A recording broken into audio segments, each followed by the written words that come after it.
Voilà, donc nous sommes le lundi 5 mai, nous sommes l'après-midi, donc pour le podcast c'est la partie 2 de la semaine quantique à Douarnenez.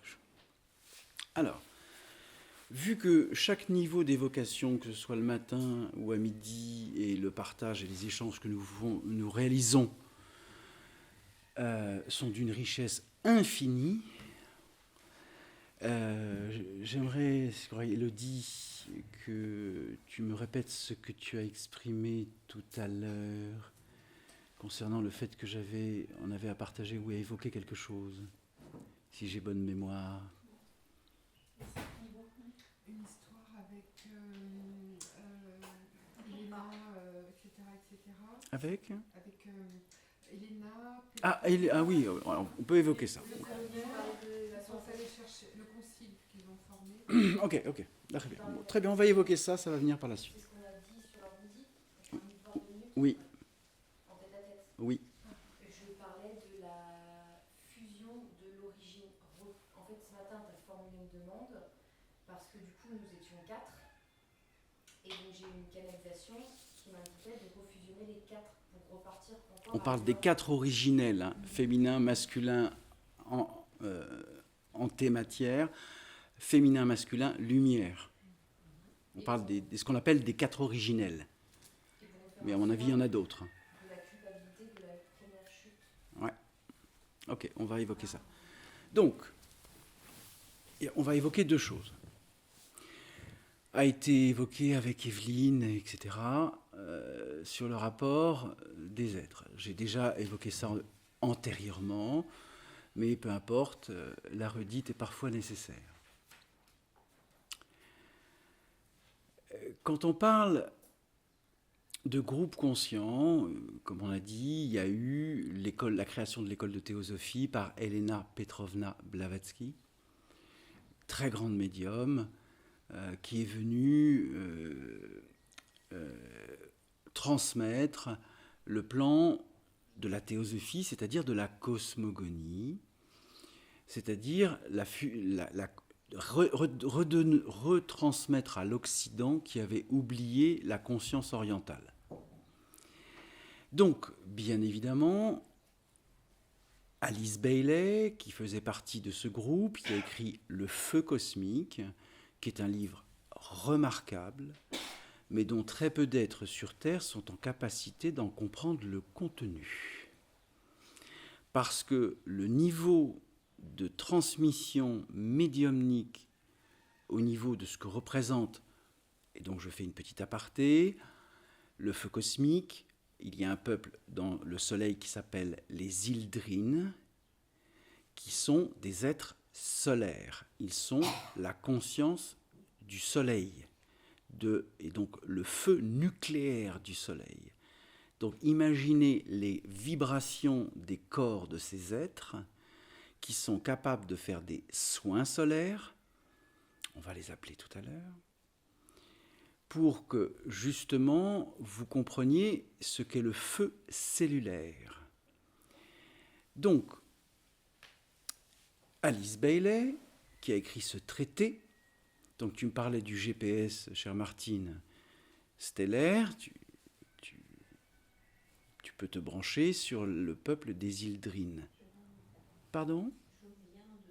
Parfait. Donc, le colonel de Rocha, tout ça, à un moment donné, ils ont reçu la canalisation d'aller chercher un être qui s'appelle Krishnamurti aux Indes. Tout le monde a entendu parler de Krishnamurti. Non. Krishnamurti, lorsqu'ils sont allés le chercher aux Indes, devait avoir, je crois, 13 ou 14 ans. Il savait que l'incarnation de cet être allait réunifier l'Occident et l'Orient par la philosophie. Donc il a été éduqué en Angleterre. Déjà, il parlait l'anglais puisqu'il était aux Indes. Il est venu, il a fait les écoles anglaises, il a été accompagné par ce groupe de médiums, etc. Et puis à l'âge de 21 ans ou 22 ans, il leur a dit je vous aime, maintenant je trace ma route. Et donc il est sorti du groupe de Elena Petrovna Blavatsky, colonel de Rocha, Lise Bailey, etc., et est devenu Krishnamurti. Et Krishnamurti, il exprime ce que tous les êtres liés au supramental, de Sri Aurobindo, en passant par Satprem, qui est aussi connu mère chez Sri Aurobindo, ainsi que d'autres êtres, qui parlent du supramental, c'est-à-dire de l'esprit que vous êtes, non révélé, oublié, parce que l'ensemble de vos vies antérieures vous ont posé dans une forme de culpabilité inconsciente qui s'appelle la matrice, et que, une fois de plus, je vous répète que la culpabilité, c'est ce qui fait que vous vous réincarnez. C'est aussi simple que ça. Pourquoi ? Parce que c'est une vibration matricielle. Et certains l'appellent archontique. La sphère archontique, c'est le système faussé de la polarisation aversive, maintenant le groupe d'âmes que représentent les êtres humains sur Terre, se nourrissant de l'ensemble des peurs, des peurs, donc on va mettre peur au pluriel, de tous les doutes, de tous les tout. Et donc forcément, si vous avez vous-même un doute, une peur ou quelque chose, vous nourrissez tout le système d'ascenseur archontique matriciel et vous maintenez la matrice dans son statut. Or, je vous l'ai déjà partagé et exprimé, la matrice est en train d'être percée. Donc, la matrice archontique, la matrice artificielle, l'antématière, participent au maintien de, on va dire, 7,5 milliards de personnes sur Terre, dans un contexte où vous vous réincarnez dans le système que l'on maintient, la boucle matricielle, pour continuer à nourrir les égrégores qui nourrissent les êtres et les plans invisibles qui ont besoin de l'énergie de la peur que nous produisons dans la séparation et la polarisation pour se maintenir en tant qu'être ayant besoin de cette énergie pour exister. Donc, puisque vous êtes en capacité de comprendre tout ceci, ça veut dire que vous comprenez en cet instant que vous n'avez plus besoin de répondre au moindre doute, à la moindre peur, à quoi que ce soit qui puisse encore vous condamner à nourrir le système archontique matriciel. Je t'en prie. Donc, est-ce que j'ai bien compris, donc l'incarnation, c'est lié à la matrice artificielle. Tout à fait. Ça veut dire que tous les médiums qui nous parlent d'incarnation, Oui. du fait qu'on monte, qu'on est les guides, qu'on descend, etc., alors C'est de la matrice. Et donc ils sont pas dans le juste. C'est pas juste. C'est un plan de conscience qu'il capte et mais qui les maintient. Okay. Ça va, c'est clair ? Bien. Alors, n'oublions pas, là, puisque c'est un partage qui a été aussi fait à midi, autant qu'il soit collectif, quand on parle des médiums prophétiques, comme je dis toujours, j'ai eu la proposition de passer dans le plan des médiums prophétiques. J'ai dit ça ne m'intéresse pas. Pourquoi ? Autant je reconnais qu'Edgar Cayce a été un grand médium prophétique, que différents êtres qui ont fait des prophétisations à des très hauts niveaux, y compris sur des lignes de temps fixes de l'univers, etc. Mais maintenant, j'ai à vous transmettre ceci. Dès l'instant où nous transformons les lignes de temps dans l'instant présent, ici et maintenant, ce qui existe dans le plan de l'univers où les lignes de temps sont fixes, on est en capacité de les modifier à l'instant T. Donc ce qui est la génération de création d'une ligne de temps qui pourrait encore maintenir l'humanité dans un système encore dévoyé, on a la capacité en cet instant T-là de dire « no way ». Ça veut dire que ce qui est prévu pour l'humanité n'arrivera pas. Pardon ? Je reprends. Ça veut dire que le plan de conscience où les médiums prophétiques se branchent vont dire, ok, l'humanité va vivre ça. Pardon ? En tant qu'être dans la centricité, je dis non. L'humanité, l'évolution de l'humanité peut s'accélérer sans passer par là. Ça veut dire qu'on modifie en conscience et en responsabilité les lignes de temps du plan prophétique. Ça veut dire que nous sommes créateurs, nous ne sommes pas co-créateurs. Quand tu dis on, ça va être une personne ou ça va être un collectif ? Peu importe, peu importe. Le collectif, qu'est-ce que le collectif ? Chaque être individué, dans sa centricité, est déjà le collectif. Pardon ? Qui crée un dogme ? Non, je dirais pas ça. Je serais pas aussi ferme sur ça.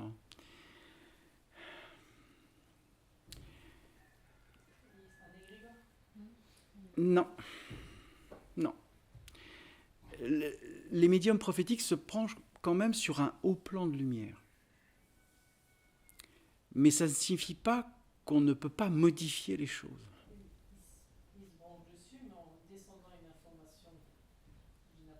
Mais elle est juste dans l'instant où ils la descendent. Non. Non, attention, vous confondez deux choses. L'égrégore est une masse d'informations fractales générée par les peurs, les manques, les besoins, les ambitions, le pouvoir. Ça, c'est ce qu'on appelle un égrégore. Un égrégore matriciel. Il y en a au-dessus de la Terre, j'en ai vu un certain nombre, et j'ai demandé à ce que ce soit un petit peu quand même dilué, histoire que on puisse respirer un peu plus, quoi. Donc ces égrégores sont simplement des formes pensées accumulées. Je vous donne un exemple extrêmement simple. Un stade de supporters de football entre Arsenal et Manchester. Et Manchester.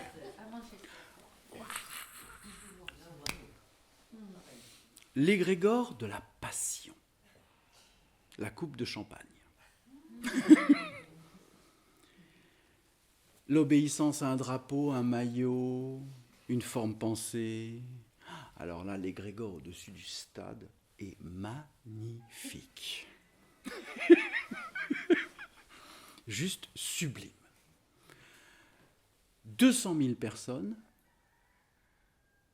100 000 pour Manchester, 100 000 pour Arsenal.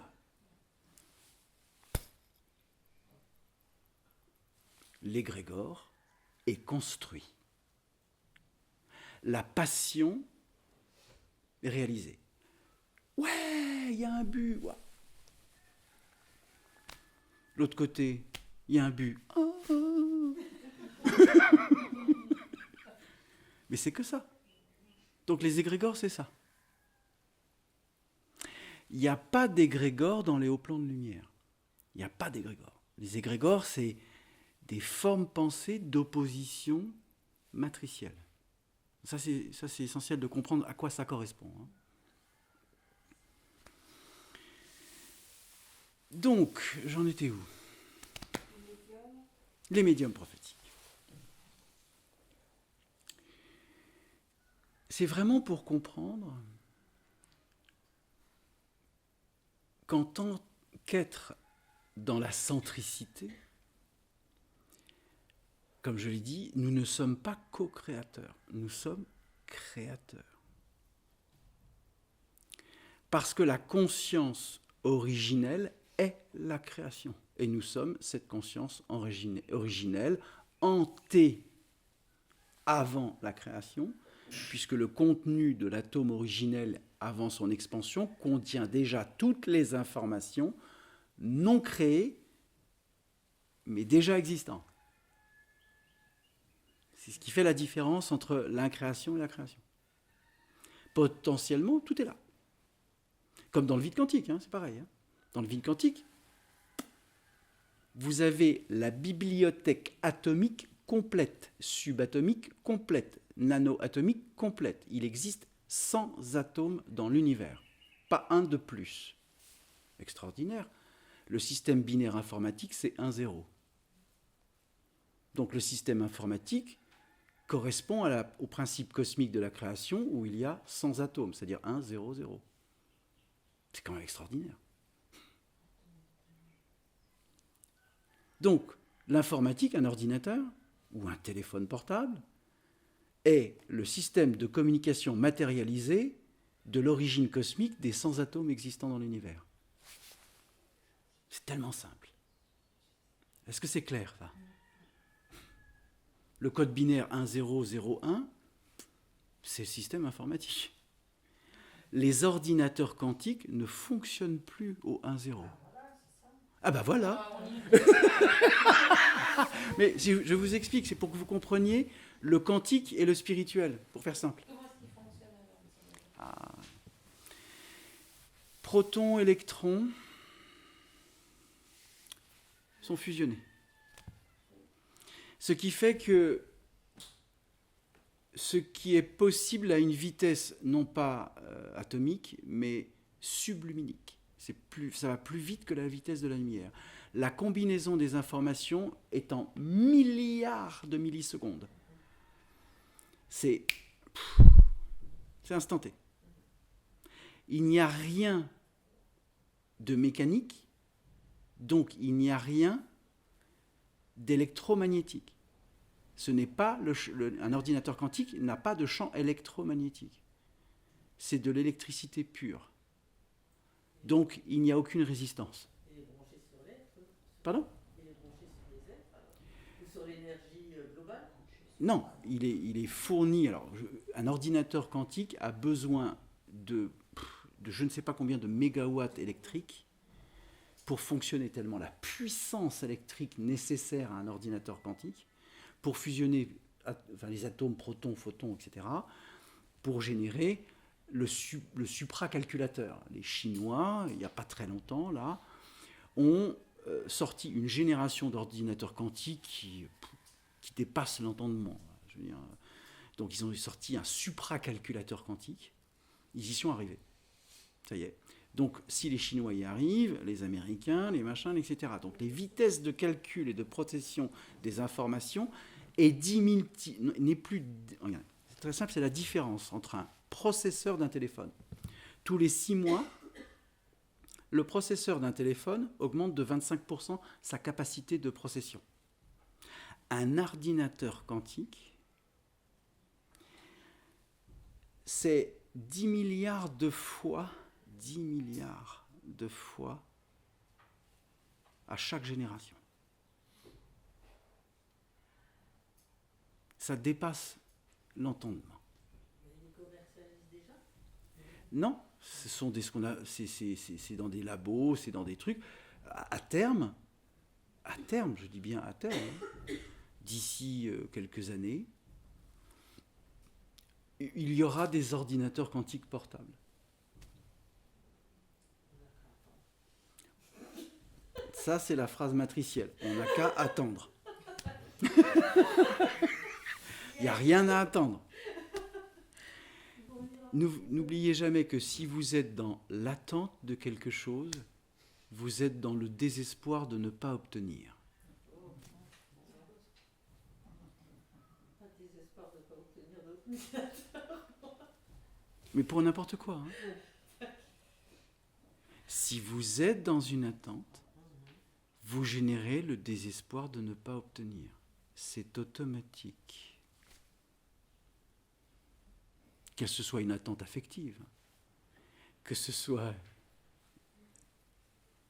Vous serez forcément déçu de ce que vous obtiendrez puisque ce n'est pas la projection que vous aurez émise. Vous souvenez-vous, c'est la différence entre l'émission fractale et l'émanation consciente. Ça va, c'est clair? Pardon? Pardon? J'ai pas entendu. On sera déçu de ce qu'on obtient parce que... Parce que tu émets un souhait, entre guillemets, par émission, en disant, en obtenant ceci, ça va me rasséréner, ça va me rassurer, parce que ce dont j'ai besoin, c'est ce que j'aimais. Si l'être qui est en face de toi ne répond pas à ton besoin, tu rentres dans la frustration directe. Et donc le désespoir, la souffrance.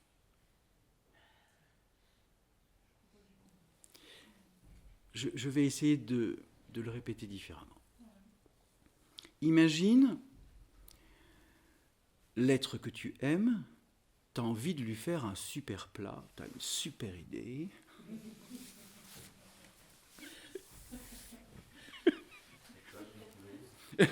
Un tagine poulet. Et tu lui dis, ah mon chéri, je suis tellement heureuse. Ça m'a mis en joie, j'ai fait de l'alchimie dans la cuisine, c'était de l'amour total. Tu lui présentes le tas, tu lui soulèves le couvercle, tu vois ce plat fumant prêt à être dégusté par l'amour de ta vie, et il fait ah, « j'aime pas ça ».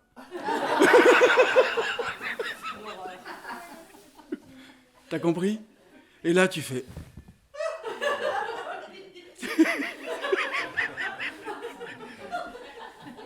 T'as compris? C'est ça la matrice. Quelle attitude il faut adopter dans ce sens? Mais pas fait l'émanation culinaire alors maintenant.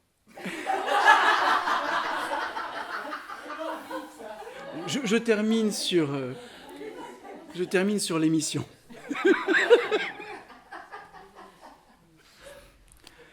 Mais mon chéri, ce n'est pas grave. Je suis dans le ravissement de le déguster. Je te sors une tranche de jambon et des coquillettes du frigo. T'as compris? Tu ne réagis pas. Tu lui sors sa tranche de jambon et ses coquillettes. Et toi, tu dégustes le tagine que tu as créé avec amour. Love. Lui, il va s'éclater avec les coquillettes et la tranche de jambon. Et toi, tu vas t'éclater avec le tagine que tu as fait avec amour. Car ce que vous faites avec amour pour un être, c'est ce que vous faites avec amour pour vous-même. Oh, je suis ravi que tu sois en accord. Jamais un plat en cuisine qui ne me fait pas à la base plaisir à moi-même. Eh oui. Mais c'est pas plaisir. Le plaisir, c'est la coupe de champagne. T'as compris? C'est ce que tu as en joie d'aimer et de partager. C'est pas pareil. C'est pas l'exprimer, mais c'est ça qu'on veut. Ça va? Bien. Tu as reçu le message?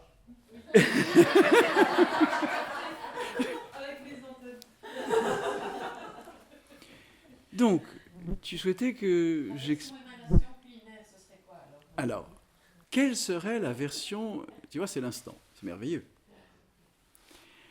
L'émanation culinaire. Là, on rentre dans l'alchimie du cœur. Parce que l'aliment que tu vas transformer,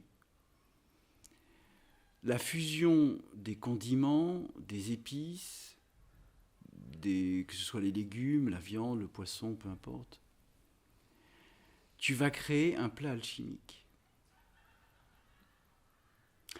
Et c'est même plus de l'amour qu'il y a dans ce plat. C'est l'éther qui vit dans le plat. L'éther est le plat est l'éther. Ça va? C'est au-delà du plaisir, c'est au-delà de la passion, c'est au-delà de la fusion.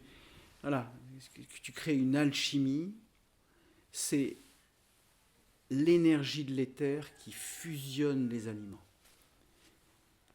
Quand tu fais ce genre de cuisine, aucun être qui soit vegan, machin, etc., tu lui fais manger le plat, n'aura de problème gastrique, de transmission ou de diffusion ou même d'évacuation. Car le niveau de conscience que tu mets dans la cuisine fait que tout corps peut transmuter toute nourriture. Ça va? Quand tu le fais avec l'amour. C'est plus que l'amour. Tu as la conscience de la vivance de chaque particule, légumes, poissons, machin, etc., que tu fusionnes pour que ça aboutisse à une création. Parce que c'est ça. Ça devient une création. Sauf que c'est une création à très haut niveau d'énergie. Donc le très haut niveau d'énergie que tu réalises dans la cuisine, ben, tu le donnes à manger aux êtres, ils vont sentir l'amour. C'est automatique. Le corps va sentir l'amour. Ils ne vont pas manger, ils vont déguster.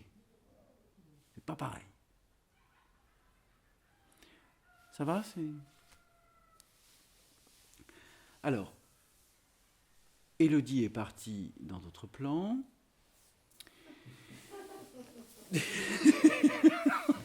Mais j'ai retenu l'essentiel. Bien. Donc, vous mettez...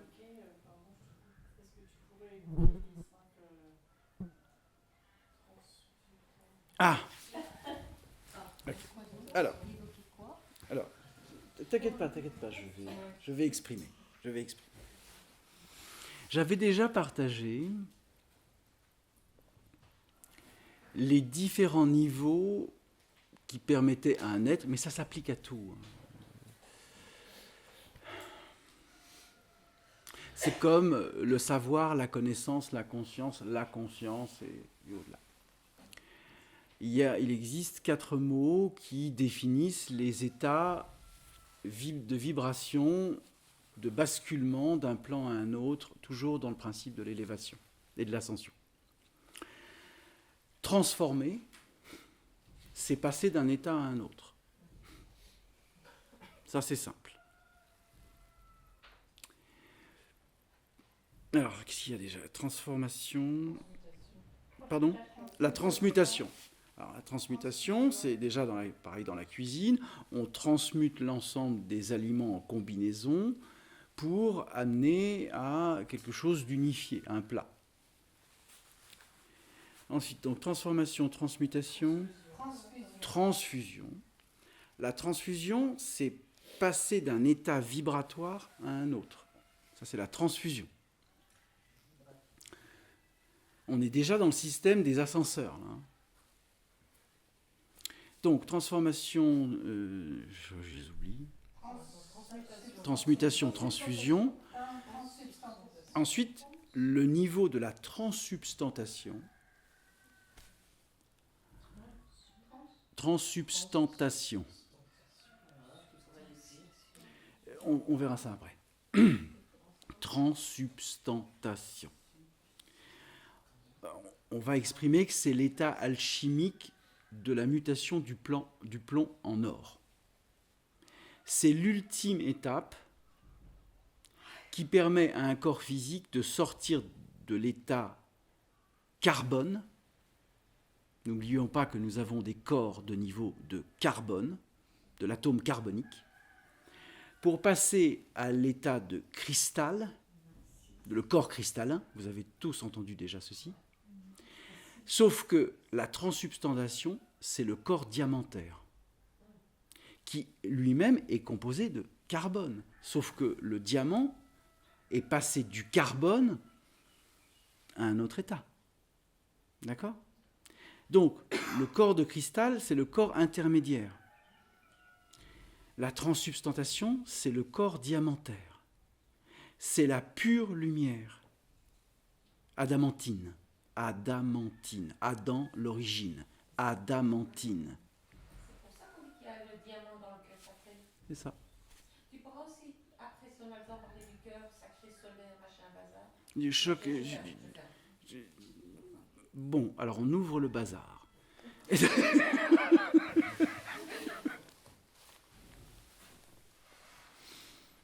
Le cœur christique et le cœur solaire. Le cœur christique et le cœur solaire. Le Christ solaire existe. Parce que c'est une dimension du feu solaire qui existe et qui est intégrée dans la conscience christique. Je voulais poser la question parce qu'au départ, quand j'avais partagé La première méditation, mon premier soin. Attends, je te disais, je sentais mon cœur sacré et tu m'as dit cœur solaire. Oui. C'était par rapport à ça que je me disais. Alors. Mais pardon, je voulais pas. Non, mais pas de souci, pas de souci, pas de souci. Alors, quand vous dites féminin sacré, cœur sacré, masculin sacré,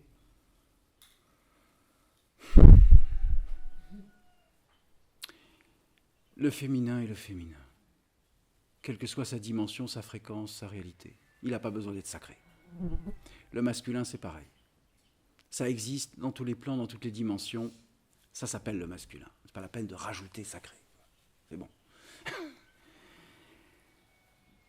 Le cœur, remis dans l'essence du feu originel de la conscience, que l'on appelle l'Esprit Saint, le Saint-Esprit, etc., vient du feu diamantaire, ce qu'on appelle la lumière adamantine.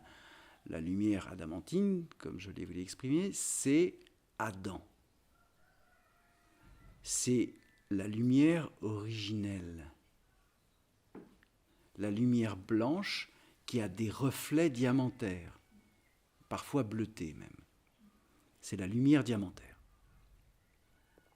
La lumière diamantaire, c'est le Christ, mais c'est aussi tous les hauts niveaux d'énergie qui, par l'énergie diamantaire, sont capables de purifier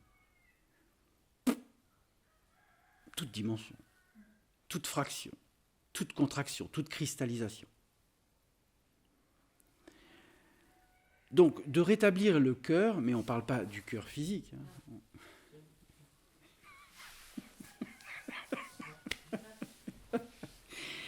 On parle du cœur qui est là. N'oublions pas que c'est là. Le point qu'on a fait hier, le point qui relie la croix, c'est le point de l'origine. Donc, c'est le cœur du feu solaire. D'accord. Le cœur du feu solaire, ce n'est qu'une émanation. Ça ne peut naître en aucun cas une émission. C'est une émanation. Ça va ? Donc, pour revenir à Élodie et la conversation que nous avons eue tout à l'heure.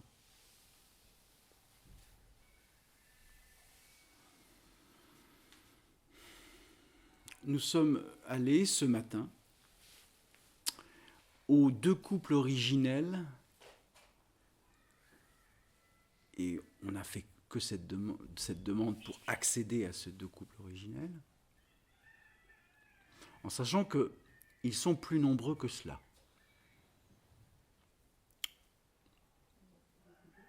Pardon ? J'ai pas entendu. J'ai dit, ils ont fait des bébés. Ils sont 9, non ? Pas 9 couples, non ? Je n'ai même pas posé la question. Je ne sais pas. Voilà. Alors, on va poser la question, je vais demander, etc., combien ils sont, etc. Autant je sais pour les harmoniques, même si ça évolue. Donc, ce qui a exprimé, ce qui a été partagé avec Élodie, c'est en fin de compte de remonter même au-delà de ce que l'on peut appeler les couples originels de la création. C'est d'aller, comme je l'exprime depuis 2 jours, d'aller au-delà de toute onde de forme de la création, qu'elle soit la plus pure ou la plus dense, peu importe. Ça, c'est encore le moment où la création s'est séparée en 2 courants, qui a généré la polarisation du plus et du moins, pour faire court. Donc ça veut dire que les 2 courants d'énergie que nous sommes polarisés dans l'incarnation, on les réunifie. À l'origine, puisque en nous, il y a la mémoire vivante de l'origine. Ce n'est pas le souvenir lié au regret de la chute, qui est une polarisation magistrale. La culpabilité d'avoir chuté, d'avoir été un être de lumière et d'avoir chuté, ça s'appelle une culpabilité matricielle. Tu chutes, tu as combattu contre l'antimatière parce que tu croyais que tu avais à combattre contre l'antimatière, tu chutes dans l'antimatière, tu prends ta responsabilité. C'est aussi simple que ça. Vous le savez, je l'ai déjà partagé, j'ai libéré 900 êtres lorsque j'étais un archange de 44e niveau, qui pour moi aujourd'hui ne signifie même plus rien. Mais j'étais gardien des stases quantiques. J'ai libéré 900 âmes pour les laisser respirer. J'étais très compassionnel. Sauf que ces 900 âmes, c'était 900 Hitler, 900 Gengis Khan et des extraterrestres qui ont appuyé sur des bombes atomiques et qui ont atomisé 600 millions d'âmes sur une planète. C'est ce niveau-là d'expérimentation d'âmes. Donc j'étais un petit peu dans le pouvoir. Et j'ai dit, mes pauvres bichons, comme dirait Élodie, je vais vous laisser respirer un petit peu. Ils sont tous barrés. Moi, j'ai ouvert la porte, ils se sont tous barrés. Donc, l'univers entier les a rattrapés, hop, remis en stase. J'ai été convoqué. Et on dit, bon...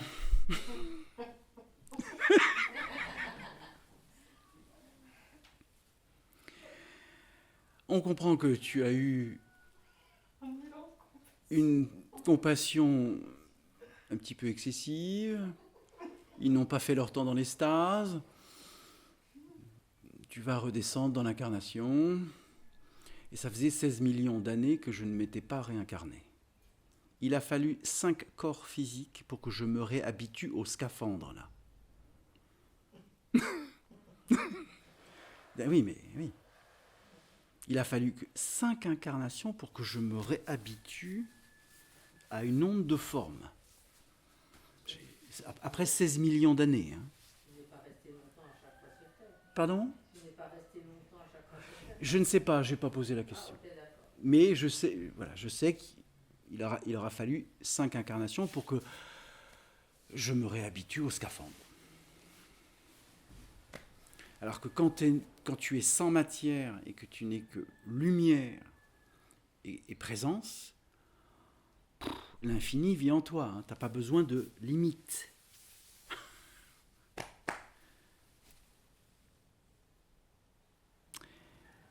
Donc, zéro culpabilité. Je ne regrette pas d'avoir laissé 900 âmes respirer, quelles qu'aient été leurs conditions de pouvoir sur l'humanité. J'en ai donc assumé les conséquences. Je me suis réincarné. Aujourd'hui, en ce jour, en cet instant, je suis simplement dans le ravissement conscient de partager avec vous tout ceci pour vous faire comprendre qu'une histoire ne reste qu'une histoire.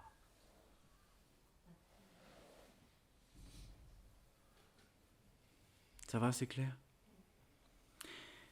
Donc, j'invite chaque être que vous êtes, je dis bien chaque conscience que vous êtes en cet instant, à accepter la fusion des deux polarités de l'origine afin que vous puissiez vivre et accueillir l'origine elle-même à travers vous.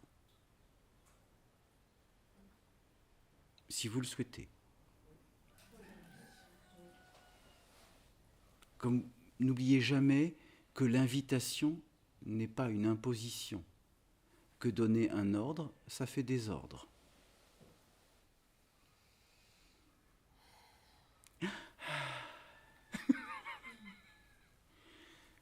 Donc, y a-t-il un autre sujet qui souhaite être évoqué ? Les messages qu'on a reçus hier, Ah, la psychophanie. on va peut-être l'intéresser. Très bien. La psychophanie est un nom qui a été donné pour l'écriture automatique canalisée. Donc il y a plein d'êtres qui font de la psychophanie, c'est-à-dire de l'écriture automatique.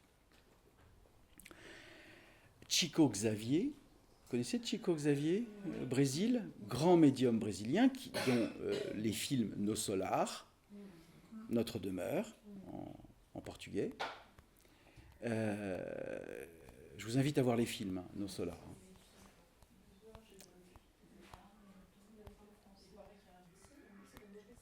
Et le 2 existe, oui. Ils ont fait le 2. Oui. Sinon, vous pouvez acheter le DVD sur Jupiter Film. C'est le seul distributeur. Dans ce film, il parle de la réincarnation.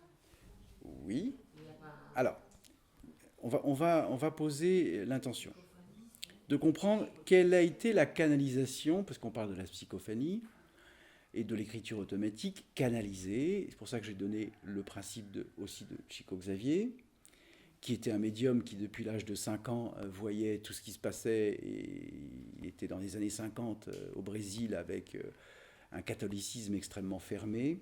Et il parlait avec sa mère qui était décédée. Et bien évidemment, le prêtre du village lui disait que c'était du grand n'importe quoi. Mais bon, peu importe. Grâce à cette existence, il a été un grand médium au Brésil et reconnu par les Brésiliens. Et il a écrit au bas mot, je ne sais pas combien de dizaines de livres et de canalisations. Et sont nés, après sa mort d'ailleurs, je crois, le film Nos Solar tiré d'une canalisation qu'il a fait. Je vous raconte succinctement le livre et le film. On parle d'un être qui est médecin dans la forme humaine et qui est dans l'ego. Il fait sa médecine, etc.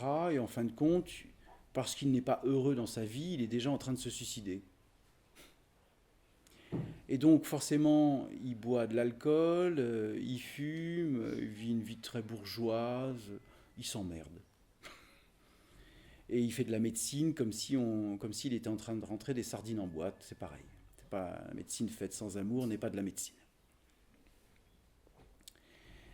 Et bien évidemment, il tombe, il a un malaise, il va à l'hôpital, on lui ouvre le bide, il est tellement métastasé qu'il referme, il meurt. Seulement, bien évidemment, comme il n'a pas réalisé une œuvre de conscience, il va directement dans l'antématière. Et le plan des suicidés. 4e niveau de l'antématière, le plan des suicidés, qui saute la vie de manière consciente ou inconsciente. D'ailleurs, personne ne saute la vie de manière consciente.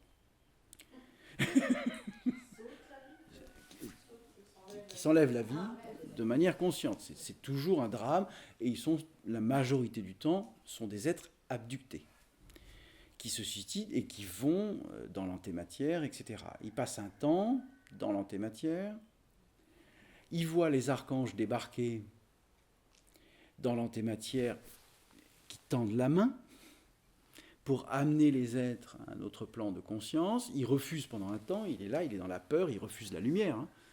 Donc n'oubliez pas que l'incarnation, c'est la peur de réaccueillir votre propre lumière. Ça va, c'est clair ? C'est fondamental, ça. L'incarnation, c'est la peur de réaccueillir votre propre lumière.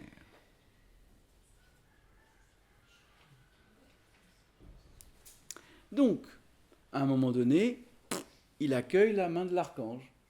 Hop, il va dans le plan de lumière, il va à l'hôpital, où on lui répare énergétiquement l'ensemble de ses champs d'énergie, puis donc il se rétablit. Puis il commence à découvrir là où il est, il ne comprend pas trop, mais il observe. Mais dans sa tête, il est toujours médecin sur Terre. Il a changé de plan de conscience, mais il est toujours dans l'astral. Et c'est pour expliquer justement tout le rapport astral, ce film. Et donc, on est en pleine Deuxième Guerre mondiale, et il y a des millions d'êtres, entre les soldats, les chambres à gaz et les machins, qui arrivent dans ce plan et qui sont accueillis dans ce plan de lumière. Et la première chose qui débarque, je suis médecin, poussez-vous. L'ego spirituel, y compris dans un plan de lumière. N'oubliez pas, ça existe. L'ego spirituel n'existe pas que sur Terre. Hein. Il existe aussi dans des plans de lumière. C'est essentiel d'entendre ça. Hein. Donc, on lui explique que c'est pas comme ça que ça marche. Là. Qu'il n'est pas médecin et que c'est pas avec des médicaments, des bistouris, et que ça se passe pas du tout comme ça là. Donc il apprend. Puis petit à petit, il s'apaise. Puis il est encore dans l'empathie émotionnelle réactionnelle parce que sa femme s'est remariée avec un mec sur Terre. Et il les a comme ça. Parce qu'il est encore dans l'identification, quelqu'un m'a piqué ma femme. Il est toujours dans la boucle astrale. Alors qu'il est dans un plan de lumière. C'est pour vous dire que l'astral, c'est la fausse lumière.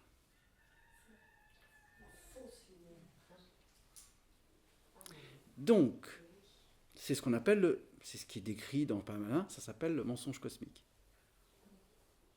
La matrice. Donc, il se révèle petit à petit à lui-même, commence à échanger, à sortir de l'empathie émotionnelle réactionnelle. À un moment donné, il a l'autorisation et il est accompagné pour redescendre sur Terre, observer sa femme, son nouveau compagnon, ses enfants, etc. Et il repart en paix. Il a franchi une étape. Il a remis la paix. Et il a accepté de laisser les vivants vivre leur propre histoire. Et pas d'avoir encore du pouvoir sur ce qu'il a laissé sur Terre. Sa propriété, sa maison, son titre et son machin. Et puis, petit à petit, il arrive, il va dans la chambre, il va ce qu'on appelle dans la pièce de la communication pour transmettre sur Terre des messages. Et puis là, il passe devant tout le monde et il remet à l'archange, voilà, j'ai ça à faire passer. Et l'archange, très gentiment, lui dit, ah oui, mais regarde. Ah, bon. Alors, il fait la queue, hein, parce qu'il est bien obligé. Hein. Et puis, au moment où il arrive, le bureau se ferme. Revenez demain. C'est comme à la poste.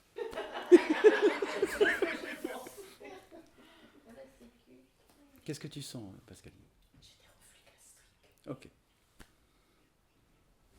Donc, et puis il continue à évoluer. Il continue à évoluer jusqu'à faire des soins de lumière. Il a compris. Il a compris comment fonctionnent les soins de lumière. Donc il fait des soins de lumière.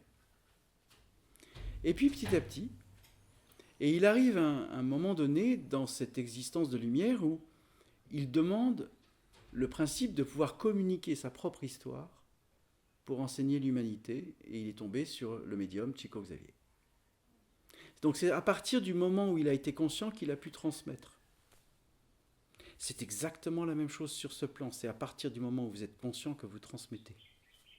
Il n'y a pas de différence. Est-ce que c'est clair ça? Hein, il le dit.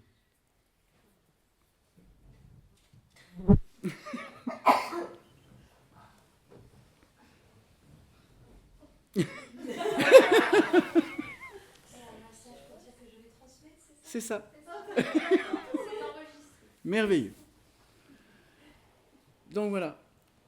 L'histoire de cet être qui transmet à Chico Xavier, c'est pour faire comprendre déjà à l'humanité qu'il existe des potentialités de revenir dans la paix de la conscience unifiée. Mais c'est de l'astral. Ça va? Mais ça a vertu d'exister. Et c'est merveilleux. Mais aujourd'hui, nous sommes à une époque, une forme de temporalité qui s'efface et qui laisse place à l'atemporalité. Le temps n'existe plus. Et puisque le temps n'existe plus,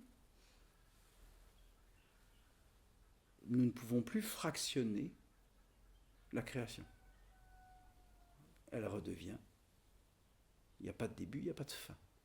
On revient dans la création atemporelle, plus temporalisée. Donc, ça signifie que aujourd'hui, nous avons la possibilité d'arrêter de fonctionner de manière astrale, mais bien de rétablir l'électricité éthérique et d'arrêter l'électromagnétisme astral.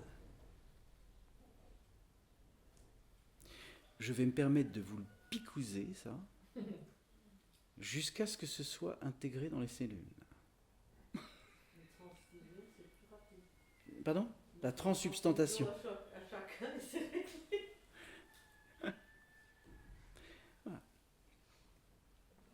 Donc voilà. Plus de questions ? Ça va ? C'est clair ? Martine ? Une petite évocation ? Pardon ? Ça vient, ça vient. Et qu'est-ce qui vient ?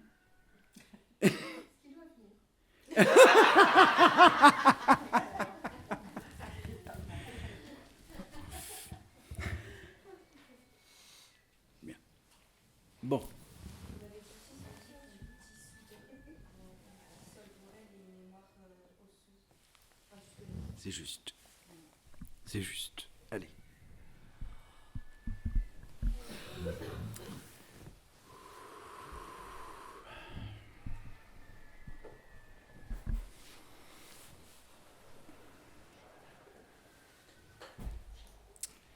Allongez-vous. Reprenez les portables si vous le souhaitez ou je vais faire les demandes.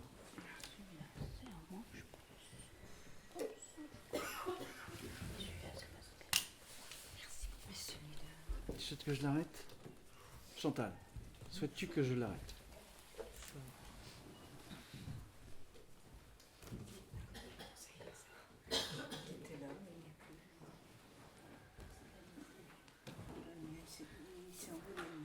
Ok. C'est le tien, ça? Oui. Ça ? Oui, c'est ça. Merci. Ça, c'est celui de Élodie. Tiens, tu peux lui passer, Patricia ? C'est tiens. Bien.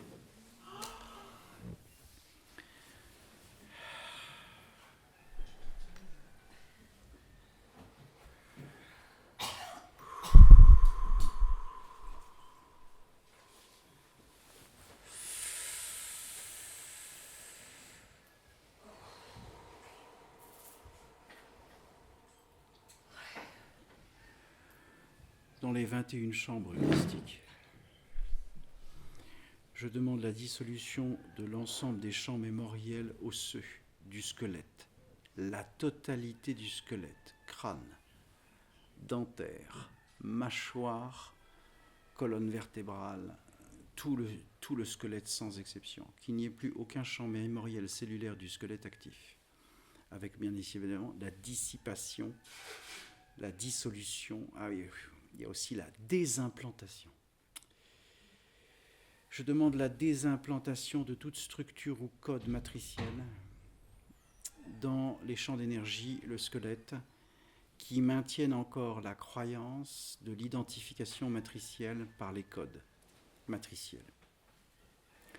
Je demande en cet instant que l'ensemble des codes sources originels et le rétablissement de l'être originel soit rétabli afin que l'ensemble des deux courants polarisés, séparés de la matrice soit réunifié au courant originel unifié au champ zéro. Et au-delà du champ zéro, que l'ensemble des fréquences qui ne sont plus utiles aux êtres soient dissoutes. Je demande la purification de tout système d'ordonnance lié à la séparation.